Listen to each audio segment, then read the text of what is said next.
বন্ধুগণ, আমার তো মনে হয় ডাক্তার, ইঞ্জিনিয়ার বা বৈজ্ঞানিক তৈরি করার জন্য জয়েন্ট বা এই ধরনের কোনো পরীক্ষার দরকার আছে। যার যে লাইনে যাবার ইচ্ছে সে যেন সেই লাইনে যেতে পারে, তার জন্য কম্পিটিশনের দরকার নেই।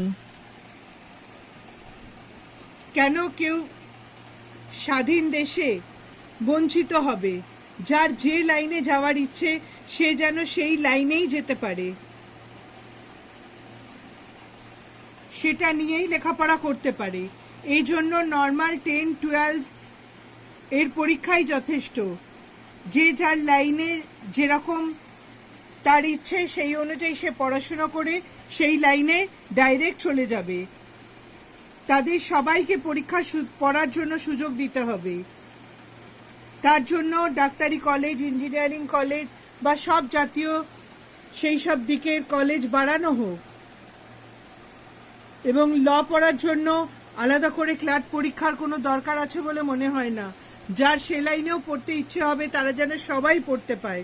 প্রত্যেক মানুষ যেন তাদের নিজেদের ইচ্ছে মতন লাইনে যেতে পারে, কোনো পরীক্ষা দিয়ে তাকে যেন রোধ করা না যায়, পরীক্ষায় ফেল করিয়ে বা পরীক্ষায় দিয়ে তাকে আটকানো না যায়।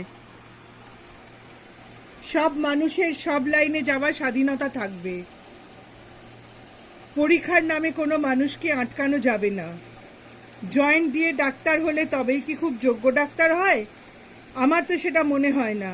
তাহলে আরজি করের প্রিন্সিপাল মানুষ খুনও করতো না, আর মৃত লোকের পার্স নিয়েও বেচতো না। সব ডাক্তার কি পরীক্ষা দিয়ে পাশ করেই সব রোগীর রোগ সারাতে পারে? আপনারাই একটু ভেবে দেখুন তো, তাহলে আর কম বয়সে লোক এত মারা যেত না। যাই হোক, আমার কথা যদি আপনাদের ভালো লাগে তাহলে কমেন্ট করুন এবং আমার চ্যানেলগুলো দেখার চেষ্টা করুন।